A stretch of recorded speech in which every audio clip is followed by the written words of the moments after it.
Hi, everybody. Dave Tubbs here from the Greater Kitchener-Waterloo Chamber of Commerce. I'm here with Paul Drouillard from DSK LLP, Certified General Accountants, and he's going to be talking about business life cycles and planning for your business success. So, Paul? Great. Thanks, Dave. Appreciate it. My second webinar series, so now I'm not a true beginner at this anymore. What I thought I'd try to do today is just kind of walk through business life cycles and how those life cycles actually equate to just yourself and your life cycle as a person, right from birth on through to your death. We all have, learning curves as we grow and things that as we get older we look at doing different things than we did in our youth, and there's no difference between that and your business. So what I would encourage my audience to do is any of the 100 that you that are out there, feel free to type in your questions and I'll answer them as we go along.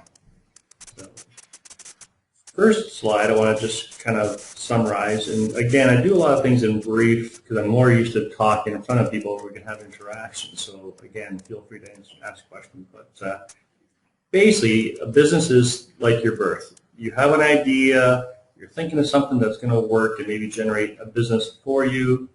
That's the creation of your business from your idea. It becomes a solid thing. The infancy stage is everything is brand new. Everything you touch is new. Everything you learn is, there's so much trial and error. And it's the same thing when you start your business. Everything is brand new. You're learning to do marketing. You're learning to do finance. You're learning to do just what everything that you are maybe not used to doing. Just like an infant. He's not used to walking, but they stand on their legs and fall and stand right back up. The next one I want to talk about through that is youth. We have enough knowledge to be dangerous, lots of energy, and totally invincible. Like most youth, we can do it all with very little knowledge. And that's okay, as long as it gets harnessed properly. Then we get into adulthood, where now maturity has arrived. You realize that, you know what, we don't know everything. We have to have some help. We understand that growth and prosperity is important, but so is balance of life. We've probably entered into a relationship with another person, possibly kids have entered the equation, more demands on our time for business as well as personal. So it becomes a real juggling act at that point in time. The next step after that I want to go through to is senior. Now we've accumulated, hopefully, some assets that we need to protect. And we need to protect against a few things, from the tax man, potential creditors, lawsuits. There's a whole myriad of different things we need to protect your assets for, because you need to provide for yourself in the future. And just, again, the passing of the torch of the business. Am I selling it? Am I giving it to my children? Am I selling it to an employee? What am I doing? And finally, which is a fact of life, death. We all are going to die one day, some sooner than later, but we are going to die one day. So you want to make sure that you have everything set into place before that occurs to make it easier for the survivors, your spouse, your children, your employees. You want to limit the amount of tax that you're going to pay upon your death, and then personal legacies. If you want to name the wing of the local hospital, the university after yourself, it's something you want to put into place before that happens. So I just want to break in real quick. Just had a mention saying that the audio was a little weak. Just did make a quick adjustment just to see if anything improved. If it's still bad, just let us know. So, Paul. Okay. I'll sit a little closer as well, and I'll pronunciate more and spit all over the screen. I'm just kidding, people. Okay. So the birth of the corporation. You've got an idea. You kind of think that something's going to fly, so you want to create a business for yourself. So the first thing you want to do is, okay, how am I going to do this?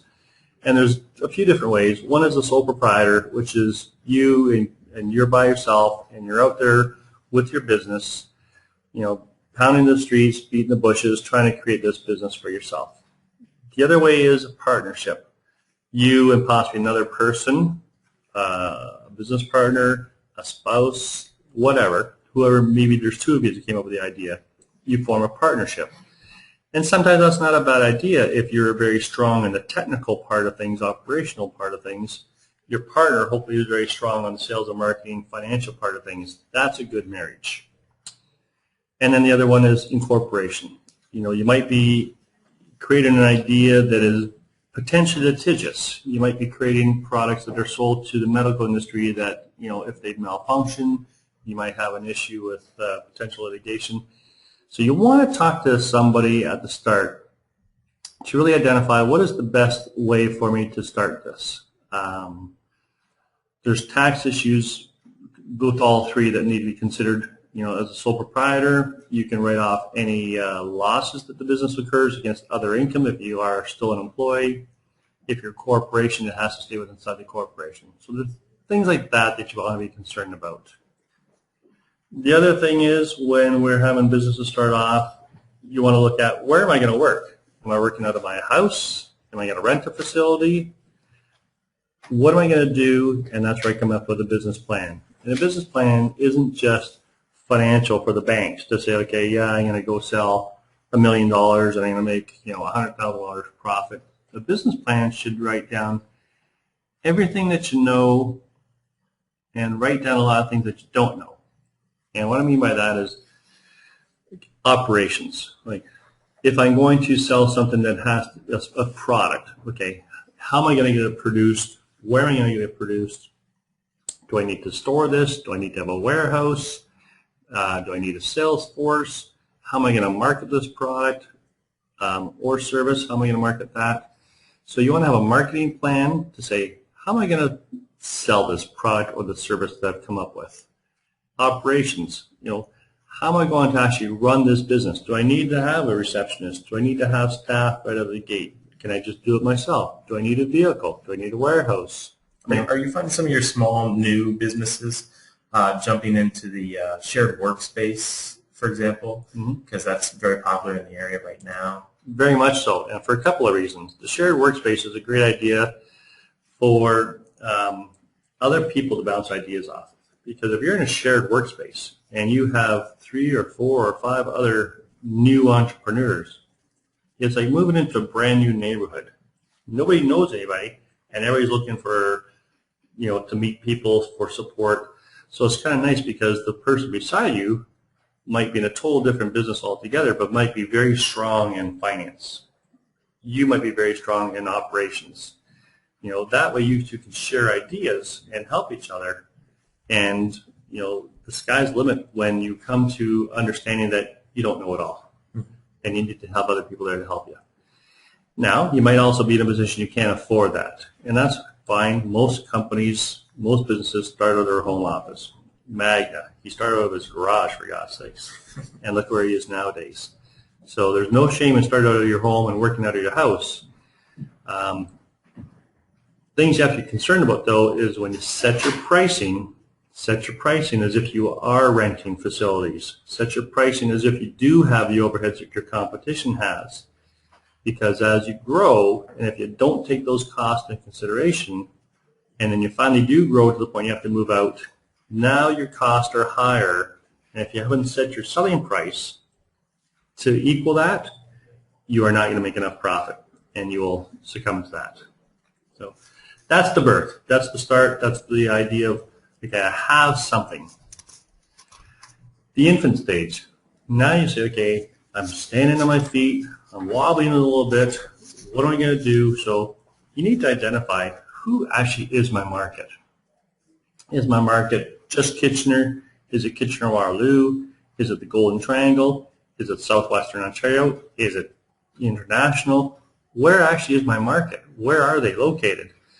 Is there a saturation point for here that forces me to go further out? So that's crucial to the growth and success of your business, and understanding truly where is your market, who is your market, who's your competition, how much can you penetrate into that marketplace. Is this a time also to look at your business plan that you had done at the birth stage and constantly reevaluate that? Absolutely. That's a very good point, is that your business plan is not a one-off plan.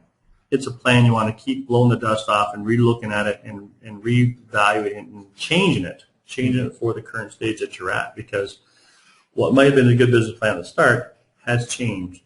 And in my experience, most companies or most businesses that start, what they do 3 years after the fact sometimes can be totally different than what they started with, because as you migrate down that path, you realize that, this wasn't working, but I've learned about this, and this might work better. So your goals should update at the exact same time to help. Absolutely. Okay. Absolutely. Good point. Identifying the true cost of doing business.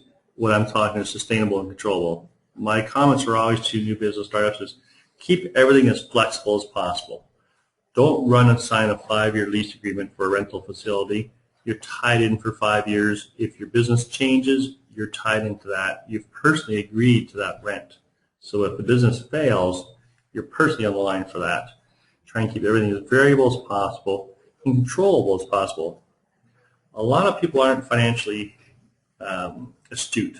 They're more technical or operational astute when they start a business. But you need to look at every dollar that's being spent. You have to understand that every dollar that's coming out of the business is actually coming out of your pocket. And you have to make sure that what you're spending money on has to be for an investment purpose in order for the business to grow. Okay? And sustainable, what I mean by sustainable is that you have to make sure that if I agree to sign a lease for a photocopier, okay, that's a 2 to 3 year lease. Can I sustain that? Can I bring enough business in to pay for that lease?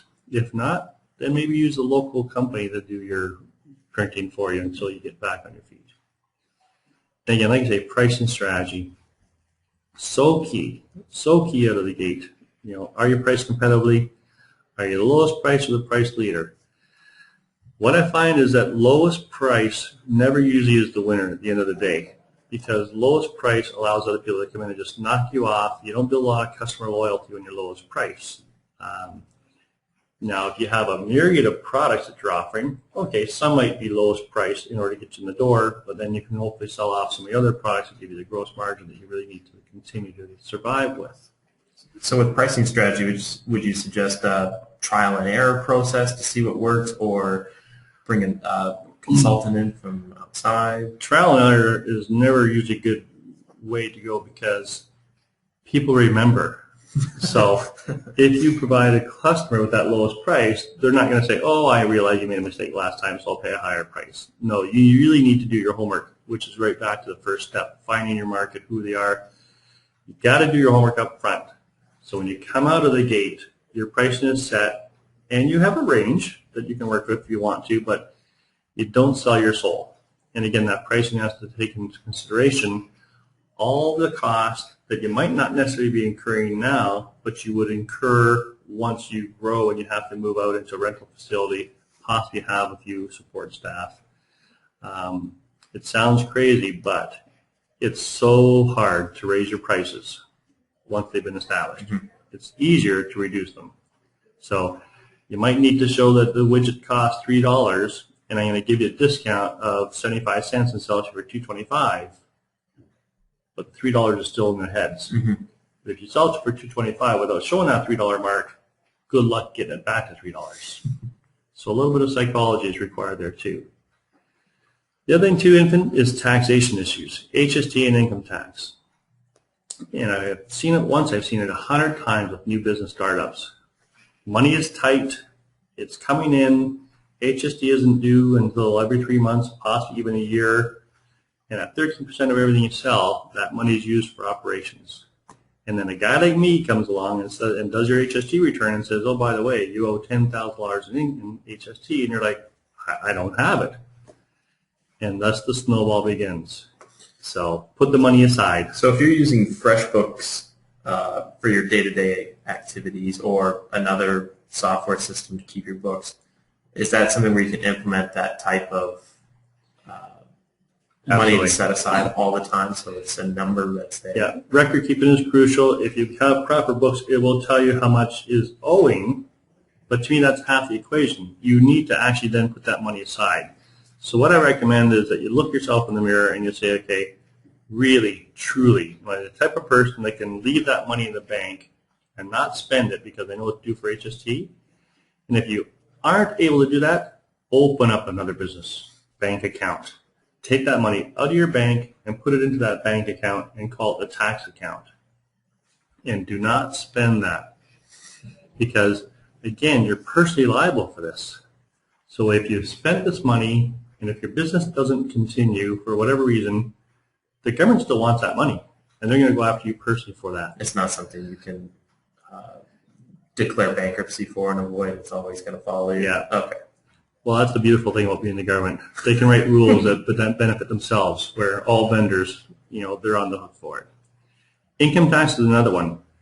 Again, this is one that a lot of people dig a hole for themselves. You start your business, you're putting money back into your business, you're trying to make it grow, but in the meantime, when you're earning money, the taxman wants their share.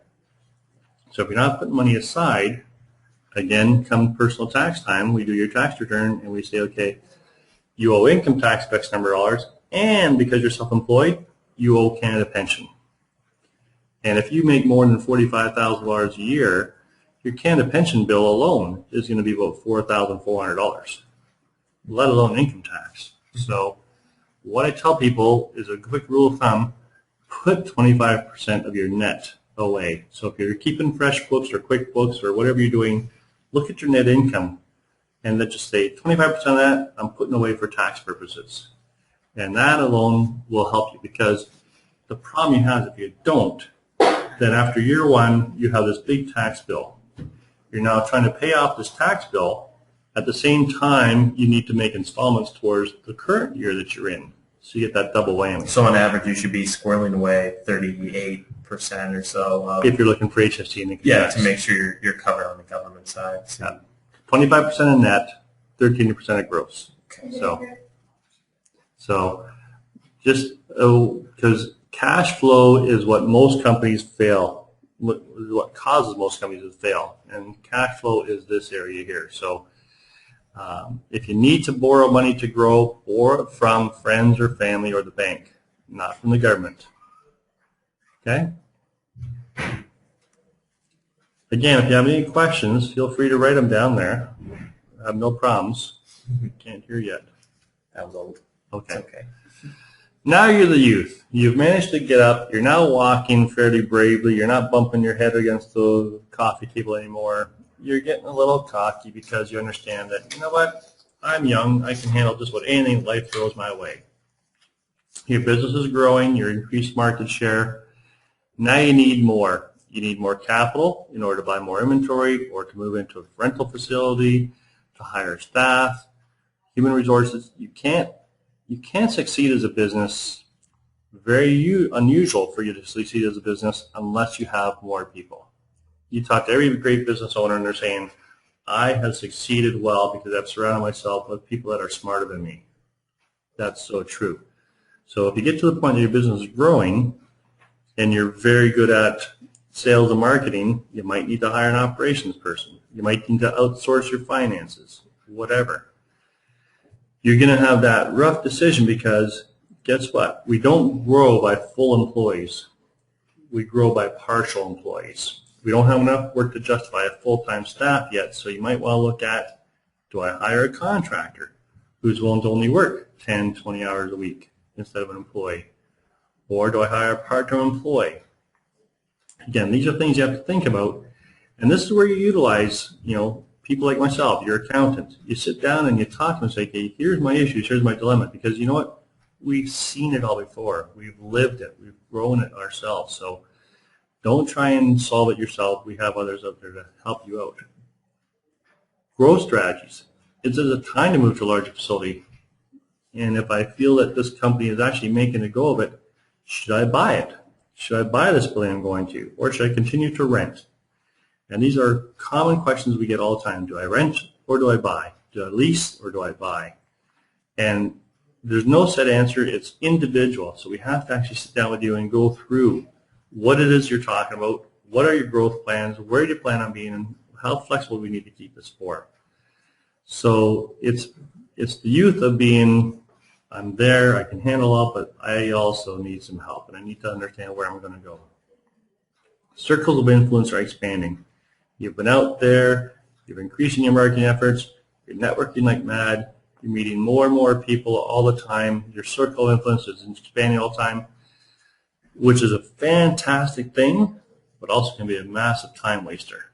So the more people you meet, you have to understand that some people are very valuable and can be good for your business, good for your personal life, friends. Other people just like to talk and waste your time. So you have to be able to tell yourself, I've only got 8, 10, 16 hours a day to work in your business, whatever that is. And how is the best way I can spend this time? Marketing is very important. No matter how busy you get, you never stop to market yourself. Because if you do, then 3, 4, 6 months down the road, when you've got all that backlog work done, there's no new work there to work on because you forgot to keep marketing. So that's where you might have to hire an employee to continue doing the work to allow you to do marketing, because that's also a job. Now you've also got increased taxation. Life just gets more and more complex, doesn't it? It's like, bloody government, just let me go work. Well, now you got employees, you have workers, WSIB to pay, and depending on what industry you're in, that can be a very expensive proposition. Payroll, if you have staff, whatever kind of pension they're contributing, you have to match it. EI, you have to put in 1.4 times what they have, and again, that's personally liable for that. You have to make sure you pay your payroll by the 15th of the month, the source deductions. So before you had income tax and HST, now that you have staff, you have payroll and WSIB. So again, if you try and do it all, you can probably pull it off if you can go without sleep. But none of us can do that. So here's where you have to admit to yourself, you're not invincible. You do need some extra help. And hopefully you've set your pricing enough that you have some gross margin there that allows you to hire people, be it outside contractors, be it advisors like myself, or full-time employees. So this is a real wake-up call for a lot of people. And if you remember yourself when you're going through your teen years, you know, you're going through high school, you think you're really the boss and you've got the world by the tail. You enter college or university and you realize, oh my God, it's a big world out there and I really don't know as much as I think I know.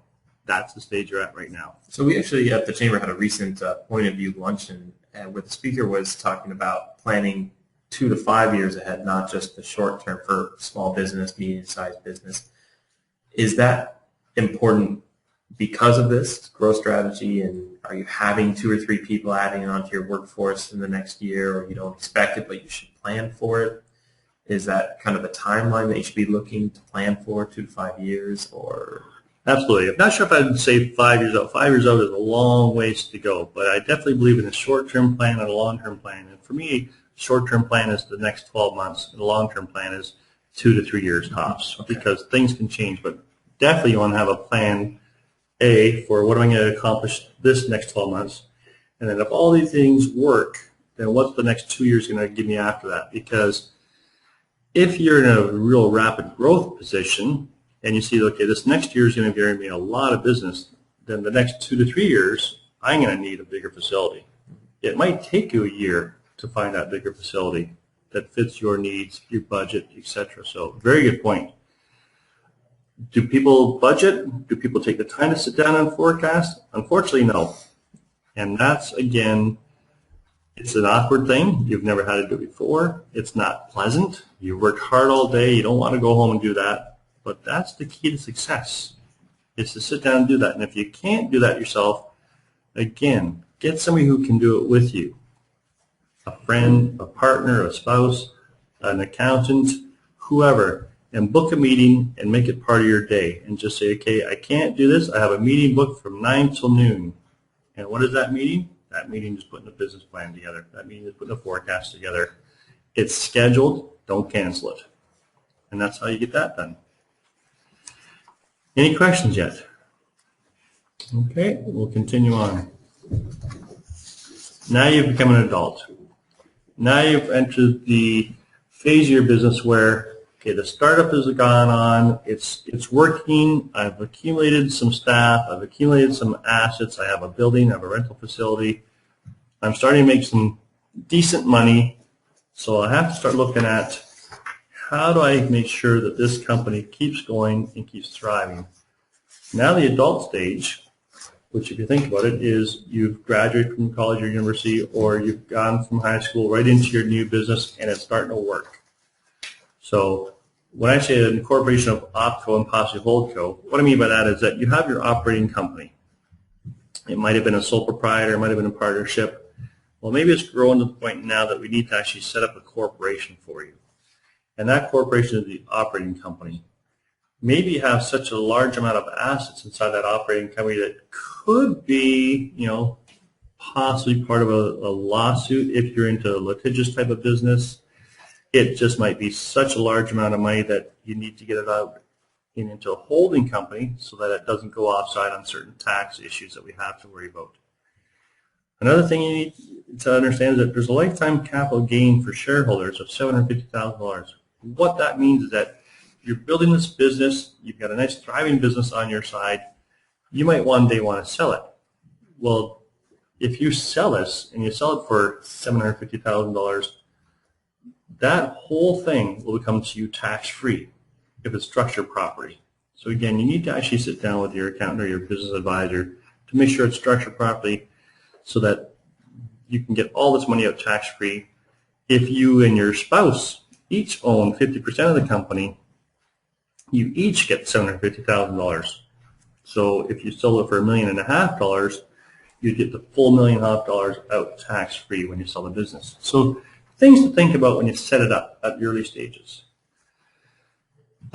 Realization that you don't know it all. Isn't that the beautiful thing about adulthood, is that you finally realize that, you know what, I'm not invincible. I don't know it all. I do need some help. So here's where you want to hire top-notch staff and outside advisors.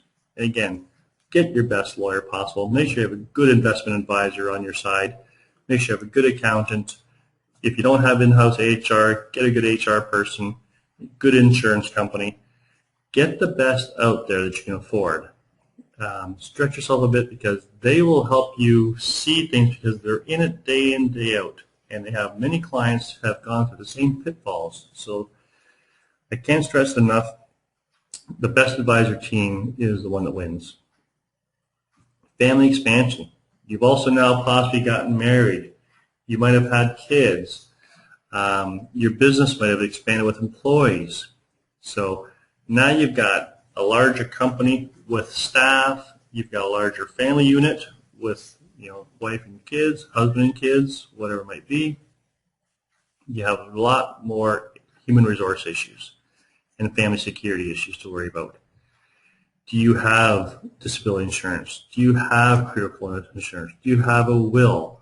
Do you have an HR department for policies and procedures? Do you have harassment policies in place? All these things that you now have to worry about.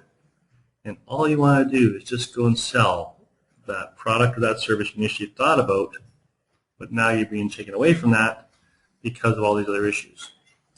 So Paul, as business owners start to become younger and younger, especially in our region with tech startups, is that something that maybe isn't lost on that generation, but they don't feel that it's important because they've never really thought that they needed it before, such as critical illness insurance? It's not lost. It's just they're still in that youth phase where they haven't thought about it yet because they still have that I'm invincible. I'm never going to get sick. I'm never going to have these problems. I'm never growing old. They're still in that youth phase where life is just there forever.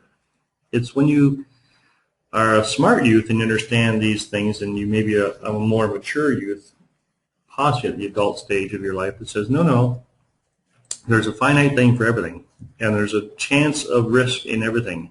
And a prudent business owner says, okay, let me look at all my risks and understand it. And you might have a business that's so successful, it's producing profit despite you, which is the ultimate goal.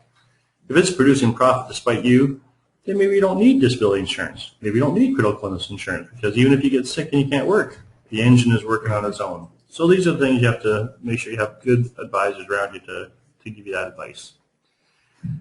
Conversely, you also don't want to be insurance poor, having all these insurances in place and paying all these premiums. Now you can't even pay your own staff because the money's tied up there. So it is a catch-22 and something you have to be concerned about at the time. Okay.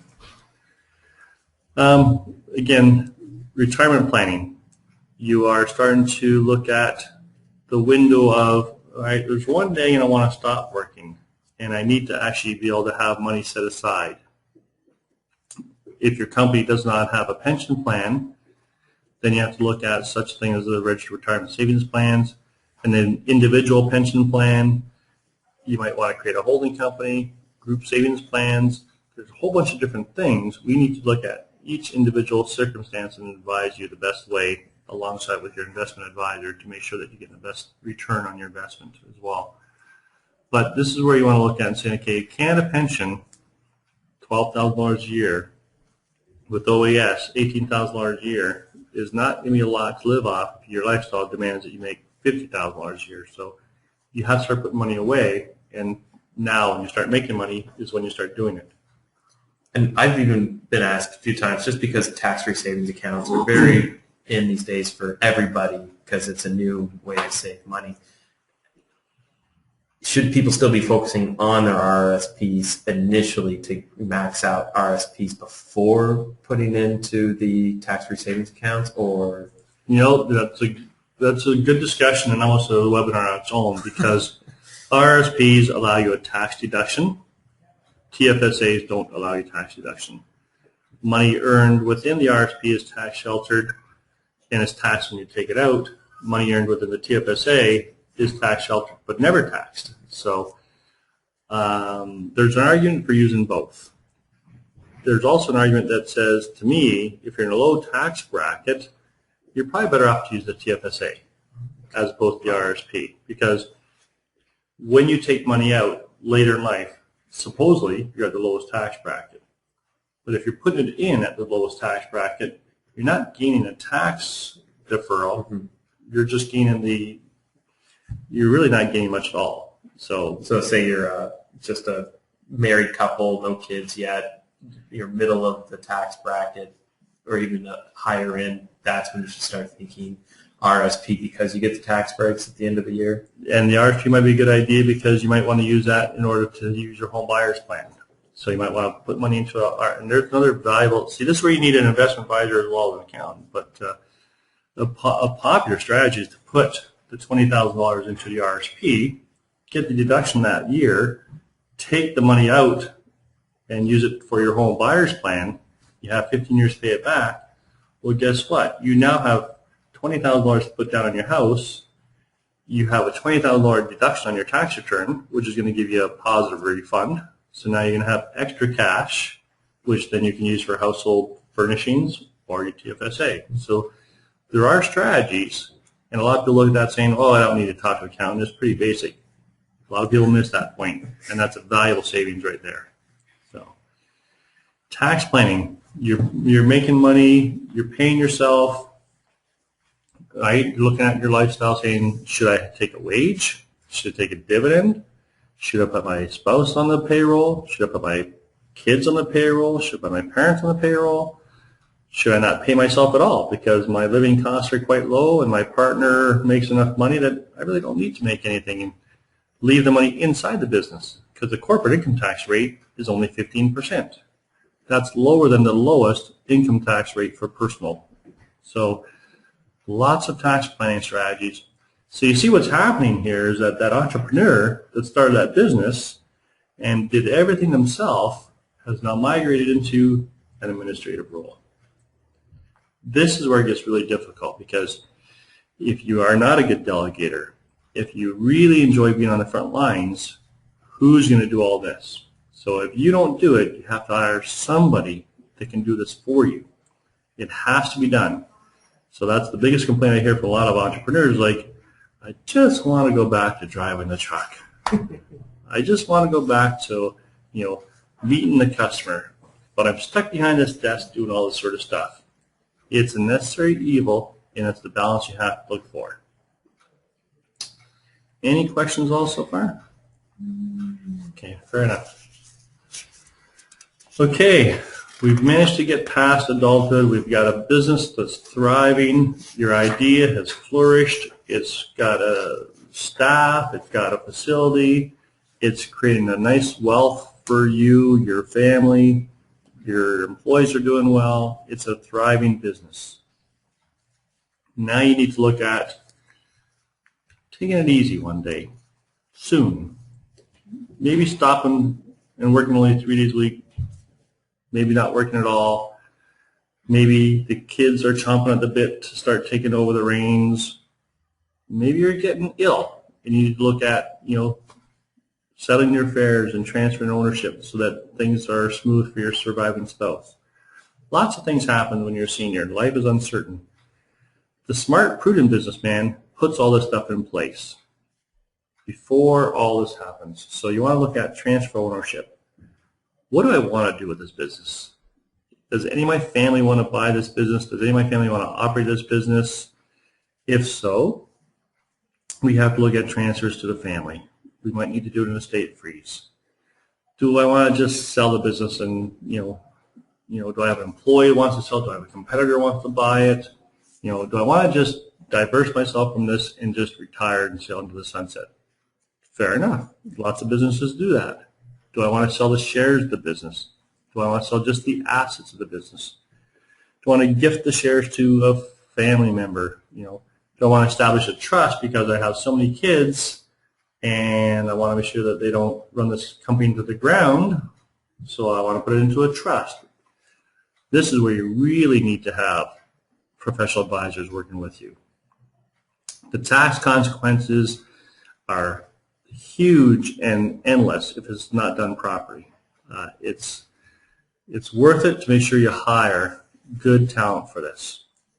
You want to look at your business and say, okay, I need to have continuous income and protection. I have registered RSPs, I have non-registered funds, I might have some real estate holdings. I probably have different sources of income at this stage of life. Possibly rental income, my annuities, but I still need to maybe get a wage from the business. I still need to maybe get a dividend from the business. This is what you have to look at, your lifestyle, your income, and what needs to come. And maybe it comes from the sale, maybe it comes from your son or daughter taking over the business and just keeping you on the payroll. Things to think about. If lawyers are out there listening to me, you'll love this next one, wills and power of attorneys. I don't know how many times I've heard of and seen it where people have died suddenly, there's no will. When I talk about a will, you should have a personal will and you should have a business will. Power of attorney, you should have a medical power of attorney, you should have a financial power of attorney. Separate beasts altogether. Have these put in place. Spend the money with your lawyer, get these done properly so that if anything happens, the business can continue without a hiccup. If you get sick or die with no wills, the assets of the business can get frozen and the whole operation can grind to a halt because you missed that one point in step. So you really should have created this back in your youth stage, if not then your adult stage, and continue to look at it. And Paul, what about incorporation documents? Let's say you have one or two co-founders or partners. Mm-hmm. That's not a legal document in the sense of if you do pass away, that's... No, that is what they call a shareholder agreement. Mm-hmm. And in the shareholder agreement, that's another thing that you definitely should have. Shareholder agreement, partnership agreement that stipulates all the things happen if a partner dies, wants out, all these wonderful things. Because, again, I've seen it where three fellows were partners. The one fellow died. His wife, and nothing against women out there, but his wife took over his shares, and she knew nothing about the business, and it was not a pleasant situation. Where if you had a partnership agreement or a shareholder agreement, it would stipulate that your spouse would get paid X number of dollars, everything runs smooth. And your partnership agreement should be written on a cocktail napkin? Or no, not at all. It's actually a very lengthy document, and it spells out all the what-ifs, and again, that's invaluable. It's just part of understanding risk and how to mitigate your risk. Charities and legacies, here's a great time, especially if you've amassed a fair amount of excess cash, capital, wealth, call it what you want, and some people out there are lucky enough that they have amassed a fair fortune that they will never spend and more than what they need to actually leave to their kids. So here's where I want to look at saying, I really want to help the homeless shelter, the hospital, the university, whatever your favorite charity is. You might want to look at your cash, your stock portfolio and say, I've had these Bell shares kicking around forever. I'm going to donate these Bell shares to my local charity. there's great tax incentives to have that happen. A lot of people, because I actually am on the boards of the local shelter, the hospital, the community foundation, so I see all these things all the time. We have a lot of donors that create insurance policies for themselves. And you just pay the proceeds, or sorry, the premiums, and when that unfortunate day occurs that you pass on, the entire proceeds of the insurance goes to the charity. It's a great way to provide a source of income for your favorite charity. As you've probably seen in many colleges, universities, hospital wings, some are actually having wings named after them because they give such a substantial amount of money to that organization. These are things you want to put into place before you pass on. Make it part of your will, let other family members know, or do it now. Lord knows with all the budget cutbacks, there's a lot of needy charities out there. This is the time to think about it. So you got that all in place, you're all ready to enjoy your retirement. And as all of us want to make sure is that when that day occurs that we leave this earth, we want to make sure that the loved ones we leave behind are taken care of, and it's a smooth transition. That's why, again, I can't stress that you have to be adult enough to realize that one day you're not going to be here.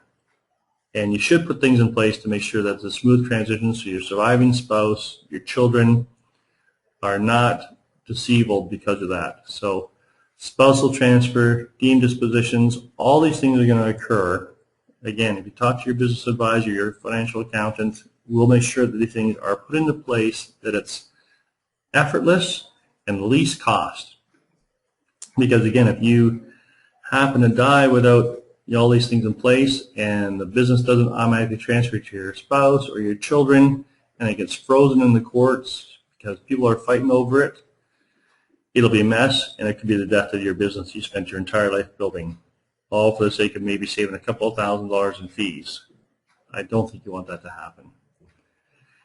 Business continuity and pending litigation and government intervention. Those are the things I'm talking about. Is that you want to make sure that these things are happening seamlessly. You want to make sure that the transition is there so that it just continues on. Things that really quote estate taxes, probate fees. A lot of people do a lot of planning to avoid probate fees. But I got to be honest with you. You probably spend more money on financial advisors, tax lawyers, different schemes to avoid what is really not a huge probate fee. So be aware of what the fees really are versus what the costs are to avoid these. Estate taxes, absolutely. You want to consider yourself with that, because if you die with $500,000 in a registered retirement income fund, yes, it transfers automatically to your surviving spouse, but when that surviving spouse dies, all that gets brought into income. So guess what? That $500,000 that's in RSPs gets brought into income and is taxed at the highest rate. 47% goes to the government. So we want to discuss meltdown plans. We want to discuss, getting that money out before this occurs, because it could save you a lot of tax dollars. We want to set up things so that the surviving family members have access to your funds. So we want to set up trust agreements beforehand. We want to set inheritances. You can actually give money away while you're alive, and there's no tax implications. If you have children and you know that they need to buy a house, you can actually give them the money now. Let them buy a house so you can share the enjoyment of them enjoying the fruits of your labor, as opposed to waiting until you die, then they inherit the money, which maybe 10 years after they truly needed it. So it's things to think about. For example, say you have a son or a daughter, newly married, thinking of buying a house, but they don't have a lot of resources. Why not lend them the $20,000 that they can put into their RSP, get the tax deduction for their RSP, then they take that money out, use that as a down payment towards their house purchase. They'll probably get a refund of around $5,000 to $7,000 as a result of that $20,000 loan. So they can even pay that $5,000 or $7,000 back to you, so your loan is now only $15,000, but you've helped them buy a house. So again, all kinds of neat little strategies if you just want to talk to us. Finally, peaceful eternal rest. And there's a very good chance if your actions were alive, while alive, allowed you to sleep peacefully at night, then you'll have peace after death. What I mean by that is, and I kind of live by that rule, is I never do anything during the day that will not allow me to sleep peacefully at night. I won't take advantage of somebody and, gain at their expense, because that'll cause me to cause my sleep to be disrupted at night. I think if you live your life that way and you understand that business can be very profitable if you still run it, intelligently, smoothly, ethically, and you'll have a lot more people at your funeral as a result of that. So that's kind of how I envision life, is it travels down the same road as your business life cycle. And hopefully, as a result of this presentation, you can see that there are a lot of similarities between your business life and your personal life. And I hopefully brought a few things to light for all of you. If you ever want to discuss it further, my information's on that information you have there. Feel free to call me or email me, and we can talk. Well, thanks again, Paul, for coming in. Really enjoyed the conversation. It was wonderful to see the cycle. It really was nice. Appreciate it. Thank you very much for the opportunity. Enjoy it very much. Well, thanks for everybody for tuning in. Have a good day, everybody. Take care.